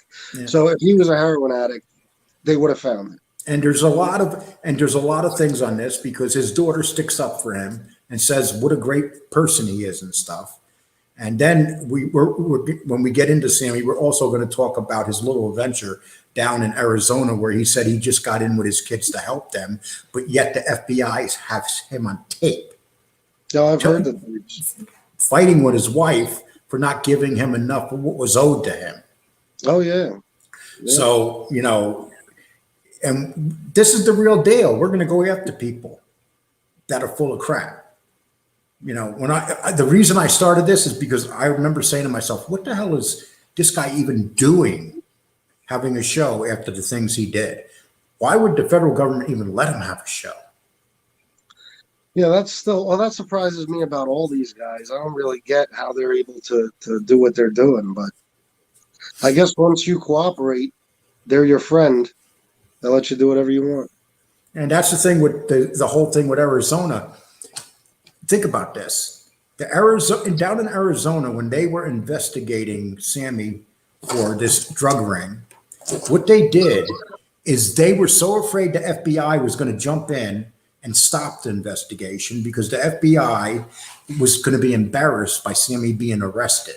So Arizona did the investigation totally undercover, and they were hiding it from the FBI because they were afraid that if the FBI found out, they were going to come running and saving Sammy's ass. And they probably would have. Yeah. Because it humiliated them that they let him walk away from 19 murders with only 5 years in prison. They let him out. He drops out of witness protection. He starts a drug ring, and it made them look stupid. So, and then he went and They got him where he actually put a hit out on Ron Kuby, the lawyer. Yeah. This was during 2001. Yeah. You know, it's, come on, people. Are you that stupid that you think this guy is like better? He will kill anybody in here. He would kill me if I was a partner, if it meant that we were going after him. So, you know, let's stop making this guy into a hero. He's not a hero, you know. And, you know, well, that's going to be it tonight. We're going to have that show tomorrow on the killing of Alan Kaiser. And I hope you guys come in and see the real facts about the killing of Alan Kaiser and how he died and what happened to cover it up. Okay. Well, everybody take care tonight. Bald Sicilian, thank you. I appreciate it. I'm going to directly. Thank you for having me on. Oh, anytime. We'll be doing a lot more. You take care. Well, you too.